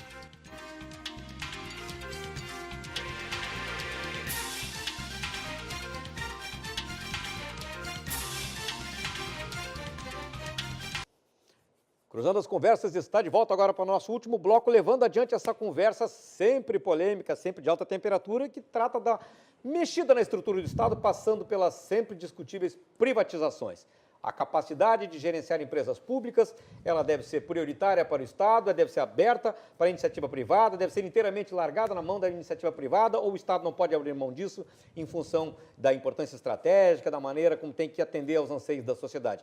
É isso que nós estamos discutindo essa noite aqui com 4 deputados estaduais, e eu quero colocar já direto, então, para a deputada Sofia Cavedon, do PT, o seu olhar sobre isso, afinal de contas. Terminávamos no último bloco dizendo exatamente isso, que o Estado tem que, não exatamente a discussão do Estado mínimo, né, mas o Estado tem que abrir espaço, já que certas estruturas grandes e que acabam ficando ineficientes, ficam a dever, precisam receber uma oxigenação vinda do setor privado, mas o seu olhar é diferente. É diferente. Por quê? Tem uma dimensão que a gente não colocou ainda aqui. É o tema da prestação de serviço para quem não pode pagar por ele. Tanto na água quanto na energia elétrica, nós não podemos esperar do ente privado que ele seja benemerente, né? O Estado público, sim, pode fazer uma tarifa módica, a tarifa social que existe. Eu dou exemplo de Porto Alegre, que eu vivi mais tempo esse debate, que é da fornecimento de água e tratamento de esgoto na capital dos gaúchos, né? Esta tarifa módica do DEMAI em Porto Alegre, ela é possível porque é uma fundação que não paga determinados impostos, porque é fundação, porque o DEMAI, ele é hoje em caixa, ele tem por ano um superávit de 100 e poucos milhões, fazendo investimentos permanentes em novos canos, em novas bombas, em tratamento. E o DEMAI tem uma capacidade, é isso que eu quero entrar aqui, de buscar financiamento, Matheus, porque tu diz, nós precisamos de dinheiro privado, porque tem que botar muito mais dinheiro para fornecer o que é preciso. Pois o DEMAI teve a capacidade de buscar recursos no mesmo lugar onde os privados vão buscar, porque é no BNDES, né? O ente privado, ele vem na relação com o público, mas ele busca lá no BNDES, dinheiro público. E o DEMAI foi lá, buscou bilhões já em investimentos e hoje tem capacidade de tratar 80% do esgoto da cidade. O socioambiental foi tudo financiamento buscado pelo nosso órgão público. E aí tu tem o controle da sociedade no conselho diretor do DEMAI, tu tens a tarifa módica, tu não paga impostos nem paga lucros. Agora, a gente tem um Estado complicado. Eu considero isso um exemplo. Agora, o exemplo da Corsã, por exemplo, a gente sabe que o Estado está limitadíssimo, tá, digamos, usando uma expressão bem simplória, o Estado está no SPC, não pode fazer contratação, né, de financiadores internacionais, enfim, porque realmente as contas não dão crédito, né? Mas, no entanto, agora, hoje, por exemplo, o próprio governador Eduardo Leite anunciou aí que vai abrir o capital da Corsã. A Corsã não está dentro desse processo de privatização, mas é um outro movimento, né, um movimento que, inclusive, no passado deu exemplos interessantes, como foi o caso do Banrisul, né, que teve as suas ações abertas no tempo da governadoria da Crucis, e a gente viu que o efeito, em termos de fortalecimento do banco, foi bastante positivo. Agora, no caso da Corsã, por exemplo, qual é o olhar de você sobre essa abertura de capital? Isso é um passo rumo à privatização? Eu acho importante, se me permite, Sofia, claro. Eu acho muito importante, porque abre o capital, traz mais regramentos em termos de governança corporativa. A Corsã é uma empresa indiscutivelmente muito importante, tem um papel essencial, enfim, mas tem muita influência político-partidária, muitas nomeações. Todo mundo sabe como é que funciona, aqueles gerentes do interior, aquela história toda, indicando para cá e para lá. Tem que ter mais gestão, tem que ter mais governança corporativa, tem que ter mais eficiência, tem que ter menos influências, não é? E me parece que quando você abre o capital, automaticamente você está estabelecendo certas condições para que os investidores, não é, tenham garantias de retorno do capital. Tá? Então, eu vejo com bons olhos, né? E assim como o Banrisul também, a abertura de capital é importante, garantindo controle público, né, a maioria das ações, mas também blindando cada vez mais o banco para que ele tenha eficiência e foco no mercado. O deputado Thiago foi muito feliz no que falou agora, porque, de fato, quando nós abrimos o capital, nós estamos afirmando que a iniciativa privada, enfim, nós vamos trabalhar a questão da economia segundo um viés de oferta, de procura, segundo a realidade e aquilo que as pessoas têm de necessidade econômica. Se nós trabalhamos sobre um critério político, isso muitas vezes não vai ser um critério que está pautado na realidade, talvez esteja pautado em critérios ideológicos, em critérios, enfim, doutrinários, mas não naquilo de fato que a sociedade precisa. Se nós admitirmos que a abertura do capital é necessária porque ela de fato vai colocar a sociedade em contato de fato com o que ela precisa de serviços, a privatização também caminha nesse mesmo sentido, porque afinal nós vamos colocar o mercado regular esse tipo de atividade. Consequentemente, eu não vejo óbice, a não ser de fato por algum preconceito ideológico ou um respeito demasiado às corporações, que, como falei, são legítimas, são os servidores também têm a sua legitimidade de propor a sua pauta, mas eu acredito que no momento que nós temos uma péssima prestação de serviços, nós temos empresas que não têm capacidade financeira de reinvestirem o necessário para que possam tornar o estado do Rio Grande do Sul economicamente atrativo, até mesmo para que outras empresas de outros setores que vão utilizar essa matéria-prima para investimentos possam vir até o nosso estado. Então, se nós estamos precisando desenvolver economicamente o Rio Grande do Sul, se nós estamos falando, isso foi falado vastamente na campanha, tanto pelo governador Sartori, como pelo governador Eduardo Leite, da necessidade de nós colocarmos o Rio Grande do Sul num novo rumo, de acelerarmos o crescimento econômico, eu não vejo como nós podemos chegar nesse patamar de desenvolvimento econômico com um modelo de gestão dos serviços públicos que até agora não trouxe esses resultados e que, pelo que tudo indica, exatamente pelo passado, analisando não apenas os números no sentido de prejuízo econômico, mas de péssima prestação de serviço, como nós poderemos chegar lá. E se me permite, só complementando, Matheus, eu acho que você está tocando no ponto mais importante. Né? Não é uma discussão ideológica do estado mínimo, do máximo. Eu concordo, realmente, assim, as privatizações são importantes nesse momento, né? Principalmente pelas razões expostas aqui, por toda as influências deletérias que o Estado brasileiro tem, as interferências, todo esse patrimonialismo impregnado. Podemos terminar com essas influências? Não podemos superar isso? Vai demorar um pouco. Porque entrega para a iniciativa privada, claro, só para concluir, mas eu acho, só para concluir, pessoal, mas eu acho o seguinte, ó, eu acho que o X da questão, o ponto fulcral, é realmente entender qual é o sistema que mais atende o interesse público e o usuário. A pergunta que nós temos que fazer aqui, nesse momento, Matheus, é a seguinte: o preço da tarifa hoje no Rio Grande do Sul é mais elevado? A qualidade do serviço de energia aqui no nosso estado hoje, pelas concessionárias, é de boa qualidade? Você sabe que aqui, nós temos aqui o indicador global de continuidade do DEC e do FEC, não é? Que mostra que não. Nós temos aqui a RGE em 23ª, o melhor serviço do Rio Grande do Sul está em 23º lugar do ranking, não é? Da ANEEL. Estatal chinesa. A RGE Sul em 25ª em 2017, RGE, a CE em 29ª, ou seja, o ranking de competitividade dos estados, da CLP, também mostra o Rio Grande do Sul em 22º lugar em relação ao custo de energia. Ou seja, realmente, essas são as questões que devem ser expostas. E isso Thiago, é o isso que não pode deve servir de mover, façanha. não é a questão ideológica, Mesmo a não RGE é, e a SE não é a são questão tão ruins, a ideológica. SE consegue O ser que está em pior. jogo aqui é o Sabe quem interesse é a melhor? público e o Sabe qual é a serviço do melhor? usuário. Até Tu sabe porque qual para é o a cidadão, melhor? até porque... A ANEEL, a melhor A SE concessionária... consegue ser pior do que as piores das Não, privadas. a RGE. E ainda gerar um déficit A para o RGE, Estado gente, privada, não pagar Fábio. seus A impostos. Fábio que é pior, a RGE é pior, é a privada. Deputada, para o cidadão que está nos acompanhando ali, a natureza primeira do jurídica ranking, deixa eu só será completar. privada, não importa será se é pública. público ou privado, ANEEL, não Esta é tão o cidadão chinesa. vai Assim, ser ó, assim ninguém em Não. casa vai entender. Vamos ver, vamos retomar aqui. ANEEL, a sempre termina melhor assim. concessionária de energia do país é estatal, a Copel do Paraná. É estatal. De novo, eu volto com o tema gestão, capacidade de gestão. Eu acho que não dá.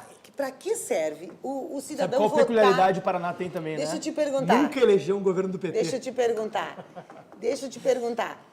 A população elege um governador, um prefeito, para ser um gestor de privatização, de venda. Aí é uma barbada. Para ser um gestor de serviços públicos para básicos. ser um bom E se gestor de livrar- Sofia, serviço tu sabe que público. o Lula e a que Dilma pensam fizeram nisso. várias concessões. O próprio Sim. Lula e a Dilma fizeram, é a mesma coisa que está acontecendo aqui. Antes de Mas olha a quebrarem o diferença. setor- Antes de Olha quebrarem a o setor diferença da energético. BR, olha a diferença da 101, o valor do pedágio. Sim. Pega agora Tá, um tu tá pedágio... dizendo que se a concessão for daqui- bem feita, tu aceita? Claro, É e isso que tu baixo tá e dizendo? módico, dependendo Se a da... concessão- Então vamos debater a contratualização Dependendo da efetiva. área. Exato, exato. Vamos Dependendo da debater as área. condições. Área E não barrar a estratégica. solução como se fosse. Eu quero dar um discussões e não exemplo, vamos gente. obstaculizar Eu quero o me avanço quero dessa lembrar Porque vocês. para o Sim. cidadão a natureza jurídica Ah, pouco importa. Ele quer saber se o serviço está sendo Mas é prestado perfeito, com mas qualidade ou não não. E deu da forma que está certo. hoje, não está sendo A prestado com privatização da qualidade. Vale A gente do tá Rio Doce insistindo na hoje CE desde matou o 400 funcionários. A privatização da Vale do gera em tributos para o Estado brasileiro uma Vale por ano do que foi vendido naquela época. Não é verdade. É verdade, deputado. Isso é muito Somente em lucro tributos. para uma empresa privada. Somente em tributos que são repassados ao Estado, nós temos uma venda de Vale anual. Nos deu valor, não é Você tem verdade. que parar com essa demonização não é do verdade. lucro. Não, Isso aí é uma coisa Mas não é, descontextualizada. gente. Se tu tem Não possibilidade tem de problema Sofia. nenhum a voltar para o empresa ter cidadão... lucro. Mas por é que tá, a exemplo, empresa veja estatal bem, não lucra. A empresa o estatal só PT lucra ela sob reinveste. condições PT fez monopolistas. Ela concessão reinveste. PT fez concessão de Ela portos, lucra de e reinveste. aeroportos, de rodovias. É a mesma coisa, Sofia. Eu acho que, é o mesmo critério. Eu acho que exagerou, não é o mesmo. Temos que pensar em setores estratégicos. Energia, água, a possibilidade da gente ter um colapso não pode estar na mão privada. A vida. Se para a energia elétrica em Porto Alegre, não tem água para a população. É isso que acontece. Sem água, a população, num calorão daquele, Está perto de é acontecer doença e isso tudo. quando a CE perder a concessão. Então, Exatamente. Mas não vai perder a A concessão. CE não tem Mas ela não dinheiro está para pagar. conseguindo Mas ela cumprir os tem requisitos condições. formais. Não, ela tem tá. condições. Os técnicos afirmam o seguinte: onde ela é minoritária, tem uma série de pequenas empresas produtoras de energia no estado, onde a CE pode vender a sua parte, ela é minoritária, e fazer caixa, fazer patrimônio. Ela não consegue nem Então, é adimplir os possível. tributos. É possível. Ela não consegue adimplir nem com os Mas não tributos. é Se nós ela. cobrarmos o ICMS da CE, ela já fecharia as portas Mas da não manhã. é ela, que Deputada. parece estranho, é como se fosse um corpo estranho ao governador. Se a CE não pagou o ICMS, vocês podem ter certeza que foi uma escolha do gestor que manda na CE, para que manter o equilíbrio, para não perder a concessão. E o Estado, veja bem, interessa para o Estado, porque para o Estado gera milhões de Estado. Todo o dinheiro que a CE arrecada passa pelo Estado. Fica pelo menos 2 meses, ele gira, já cobriu folha de pagamento, Thiago sabe disso, e depois vai sendo recolocado na empresa. Então, interessou para o gestor. esse tema de não pagar o ICMS. Isso não é uma escolha da empresa, é uma escolha do gestor. E eu acho Mas que a o gente governador erra. propor a Tem privatização erros de exatamente para gestão. acabar com esse tipo de vício, da possibilidade de nós utilizarmos Sim. empresas para taparem Quem furos é que do vai Estado. colocar gratuitamente a 50 quilômetros de distância da rede, não cobrar a ligação de cliente? A CE não cobra. A CE pode fazer, Tudo pode depende da fazer uma contratualização. política Vou dar um exemplo pública. hoje. Conversando, está nos acompanhando ali o secretário do Meio Ambiente, Arthur Lemos, que é um grande amigo meu, e eu conversava exatamente hoje sobre a eficiência dos serviços. A Sulgás, por exemplo, e ele comentou de um empresário que quase que levou 1 ano para a instalação de dutos simples para que ele pudesse, um grande empresário, a ter o atendimento necessário, enfim, os serviços. Se nós não conseguimos possibilitar a quem empreende, aqueles que vão gerar economia, que vão fazer o nosso Estado crescer, a possibilidade de terem serviços necessários para continuarem empreendendo, e nós estamos aqui falando de matrizes energéticas que vão dar a possibilidade do Rio Grande do Sul crescer. Se o Estado não consegue, com esse tipo de organização jurídica das empresas, possibilitar o crescimento econômico, nós estamos atrasando o Estado do Rio Grande do Sul em comparação a outros estados da Federação. Me diz o Juliano aqui, Matheus. E essa oportunidade que nós temos agora, com esse capital político que veio das urnas, de novo, pelos 2 candidatos que chegaram ao segundo turno, nós iremos perder o foco da discussão, que não é Matheus, ideológica. Mas qual é a com Eu só quero dar um objetivos. dado aqui, ó, sobre o ICMS. As Deputado, operadoras, pedir a sim, já lhe passo. As operadoras de telefonia privada no Rio Grande do Sul devem juntas 2 bilhões de ICMS. Os maiores sonegadores de impostos são as empresas privadas. A gente perde o Sim, porque são os controle. maiores pagadores de impostos. Mas são também, por sonegadores. óbvio, né? Eles tiram dinheiro dos cofres públicos, gente. Eu vou repetir e podem verificar se é mentira São ou sonegadores ou são inadimplentes? Que é uma questão bem diferente. Duas que precisa questões ser graves. pensada. Ficam esperando para refis, não pagam. Os incentivos postergam. dados pela classe política isso são aí. esses. A gente não Concordo. pode depois vir e depois Vamos criminalizar, cuidar com isso. Vamos cuidar com isso. esse. Não, eu acho que Favorecem. inclusive, e uma pauta que eu acho que Favorecem. nos une Deixa eu aqui abrir uma é a pausinha aqui. revisão dos benefícios fiscais. inclusive. Deixa eu abrir Muito uma bem. pausinha aqui, só para dar mais uma oportunidade para os nossos telespectadores e internautas aqui, tá? O Luiz Bergosa diz o seguinte: privatizar estatais é outra prova contundente de que o Estado está falido, que ganhar um dinheiro imediato resolve, mas a longo tempo é como venderem o próprio Estado, a riqueza do Estado. Outro telespectador diz o seguinte: discordo com a bancada, a CE e demais empresas são tão deficitárias que os privados gastam fortunas para justificarem sua venda. Foram criadas no passado por uma necessidade popular que os mesmos privados não tinham interesse em investir. O Gustavo pergunta o seguinte: é possível vender a CE distribuidora, que é o objeto da tentativa de privatização, que dá prejuízo, e manter a CE geradora? Eu queria colocar justamente essa observação no sentido de que, primeiramente, isso o governador Eduardo Leite pontuou com muita clareza, que foi o fato de que vender estatal para tapar buraco, tapar déficit, não é solução. Isso tem que ficar muito claro aqui, né? Essa observação colocada aqui pelo telespectador, porque a receita da privatização, ela entra uma vez só e depois continua o fluxo de caixa com o déficit contínuo, né? Então, é muito importante que essa receita, especialmente, e o governador também se alientou nesse sentido, ela se constitua num fundo de desenvolvimento que possa realmente alavancar alguns setores estratégicos, a área de inovação e tecnologia, a área de infraestrutura. Sem lhe cortar, Tiago, já quero lhe devolver a palavra, e exatamente foi esse o motivo pelo qual o governador Eduardo Leite e o PSDB se posicionaram contrários ao plebiscito naquele momento. Exatamente, eu me lembro que a destinação dos recursos não estava bem definida. Exato. Então, esse é um ponto muito importante, que não é, porque senão você vende todo esse patrimônio para pagar a folha do mês. E esse justamente Aliás, não é só pra todas as privatizações deram isso. Não é o objetivo. Né? Agora, realmente, que eu tô calminho gostaria assim você colocou, e o Lemos, o Arthur é um grande secretário, uma pessoa que eu admiro muito, que fez no governo passado e nesse um trabalho já está realmente muito importante. O deputado Lucas Redecker, que está nos acompanhando ali também. Também o Lucas, grande secretário, grande abraço né, pro nosso Lucas, amigo. Mas a importância, assim, nós temos investimentos na área energética importantíssimos para o Estado. Ou seja, nós precisamos diversificar nossa matriz. Nós temos na área de energia fotovoltaica, na área de energia eólica, investir na matriz hidrelétrica, a própria questão térmica, né? Então, é muito importante que, muito mais do que essa discussão, né, de ideológica do Estado mínimo, do Estado máximo, mas que a gente possa oferecer um planejamento energético para o nosso Estado, não é? E, principalmente, uma questão que eu acho muito importante, que é a regulação. que a nossa regulação ainda é falha. Eu, como deputado, representando, não é, inúmeras cidades, recebendo prefeitos e comunidades, tem vários casos. Você tem aí 2 milhões de postes podres, hoje o plano de investimento é para trocar isso em 20 anos, eu acho. É uma coisa absolutamente insuficiente. Passa um vento, cai a rede de transmissão e fica comunidades inteiras sem luz. Né? Comunidades com empreendedores rurais, principalmente. Mesmo em então, Porto Alegre, vários bairros mesmo em que Porto dá uma Alegre. chuvinha, Então, assim, eu acho já virou muito, é tradição, uma oportunidade ímpar que nós temos, não é, de realmente ter um planejamento estratégico na área energética do nosso estado. Eu só acho que a gente tem que ter um pouco de cautela. Eu acho que é importante que a gente não simplesmente privatize para cobrir rombos anteriormente deixados, mas esse argumento de que a gente precisa criar um fundo para fomentar setores estratégicos, foi justamente assim que se criaram essas estatais, na verdade, por se considerar que eram setores Queria estratégicos. investir na infraestrutura, Eram te setores lembra? estratégicos. Não né? sugerisse investir na Por infraestrutura. exemplo, mas infraestrutura a partir é um daí que setor se criou a estratégico. EGR. Não, A partir daí que se criou não a se EGR. falar em criar estatal, A gente investir. tem que tomar muito cuidado. Eu concordo, mas eu acho que a gente Até por tem meio de que... PPPs, Não, eu acho que nós vamos criar um fundo de novo PPPs, artigo por na exemplo. Constituição para fazer um plebiscito se criar estatal.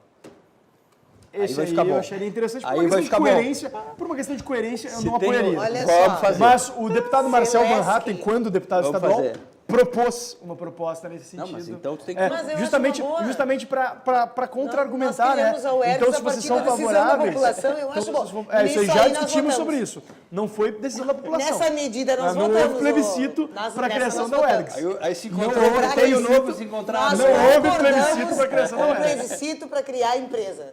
Concordamos. Mas aí, vamos mas aí- manter mas aí- para fechar. e Cuidado, vamos hein? criar Cuidado, pra- porque daí vai ficar um pouco mais difícil Deixa- para ó, se abrir. Mas eu sou contra Celeste plebiscito Santa para criação Catarina. Não, ou extinção Fábio, só de para colocar de um estatais. Celeste entendeu o que Santa eu quis Catarina. dizer? Entendi, Não claro. foi É um privatizada fundo pra pela luta investir. do povo. Mas acho que nós como temos Inovação poder tecnológica, para capital de risco, para empresas de base técnica, é isso que nessa linha.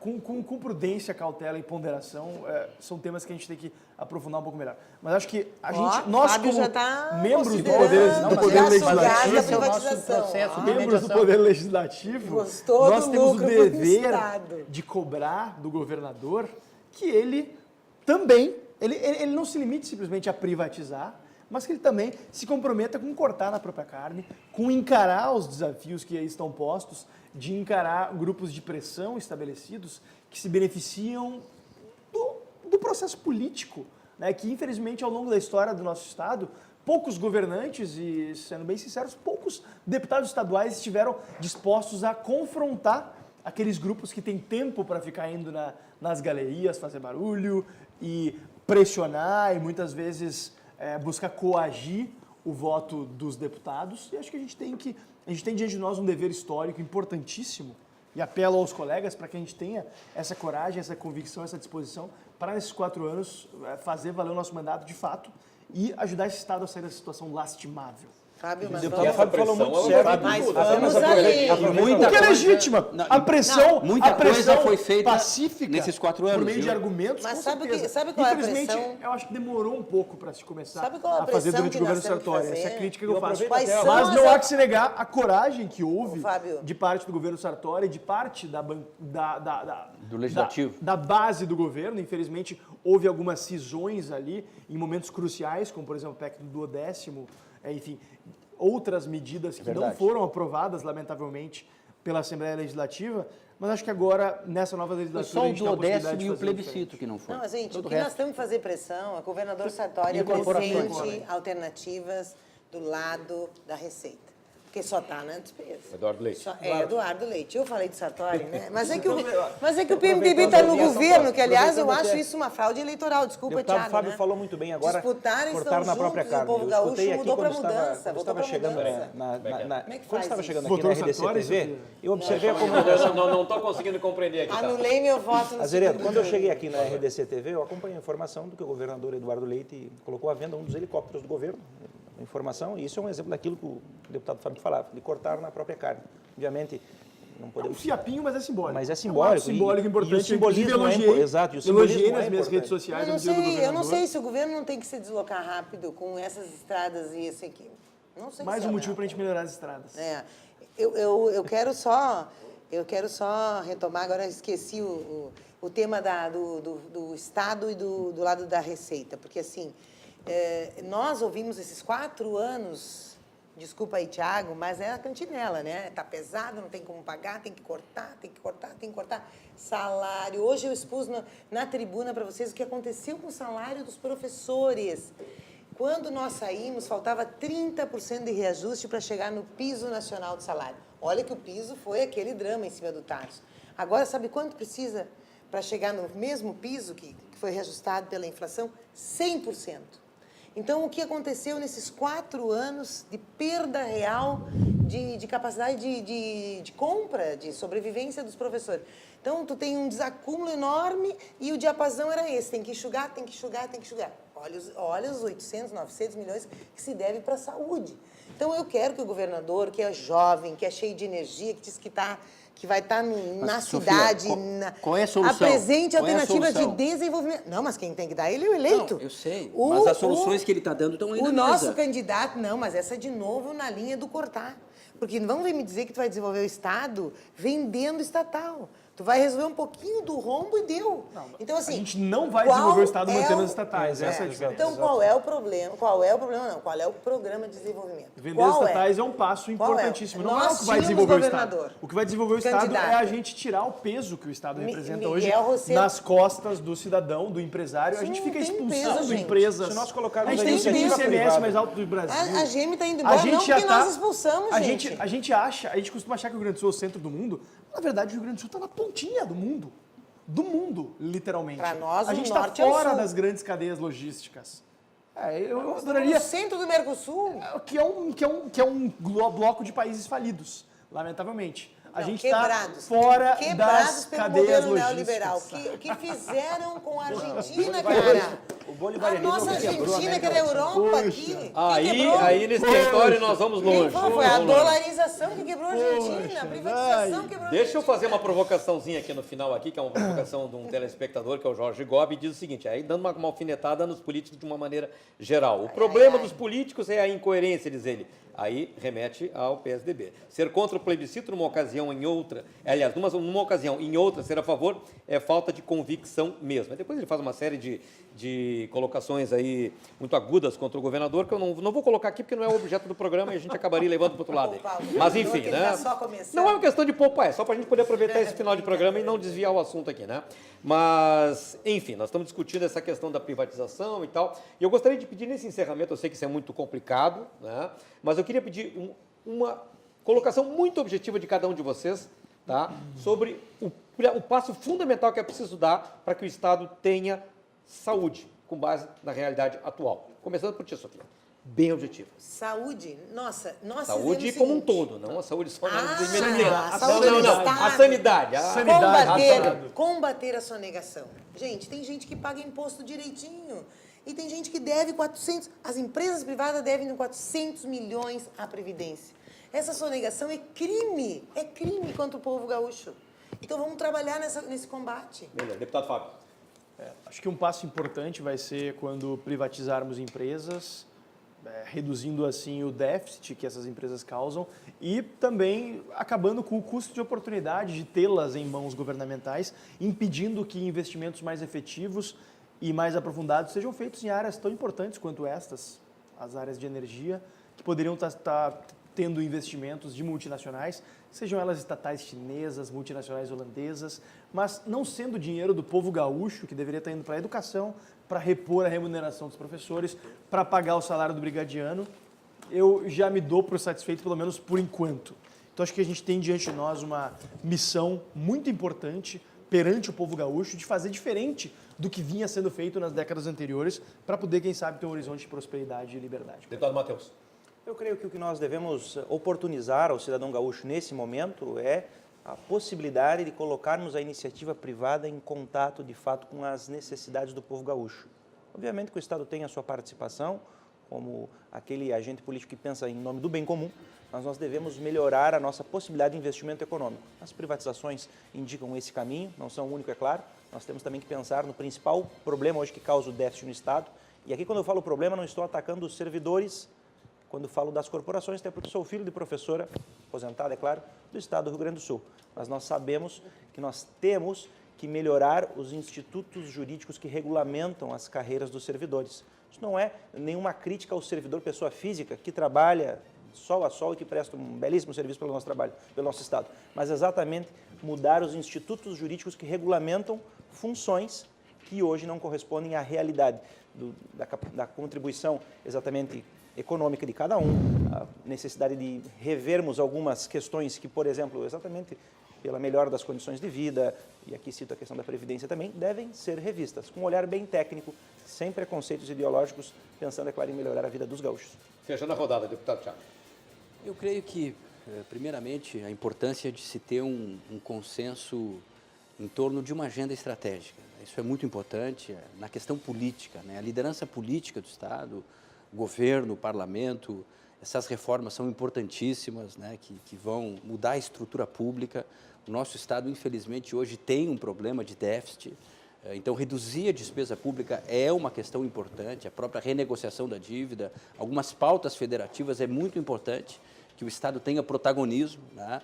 E, obviamente, o desenvolvimento econômico, né? Ter uma agenda de desenvolvimento, atração de empresas, fomentar o pequeno empreendedor, que é o maior gerador de emprego no nosso Estado, de emprego, de renda. Nós temos quase 600 mil micro e pequenos empresários aqui no Estado. Eu recentemente soube que, me parece que sairá um programa de microcrédito ampliado, com tetos mais elevados, o que é muito importante. As concessões na área de infraestrutura, não é, são fundamentais também. Nós temos um gargalo logístico aqui no nosso Estado. É o Estado que mais depende do modal rodoviário, com quase 86%, com uma malha hidroviária fantástica como nós temos, né? Então, o desenvolvimento é fruto, não é, de todos esses fatores que elevam a capacidade competitiva do Estado, né? A questão da economia criativa, esse Pacto Alegre é fundamental, esse plano de negócio dos 3 parques tecnológicos que nós temos, que são realmente uma área que o governador trata com muita atenção. Eu creio, sinceramente, que esse governo e essa legislatura têm um papel muito importante. Torçamos e oremos, então, por tempos melhores, todos nós merecemos, o Rio Grande merece. Batalharemos todos, com certeza. Eu agradeço muito a participação de todos vocês, agradeço a sua audiência, a sua participação no programa também, através das suas mensagens, e convido você para estar novamente aqui amanhã, 10h30 da noite, para mais um programa Cruzando as Conversas, aqui na RDC TV, a TV que conecta o Rio Grande. Boa noite, até amanhã.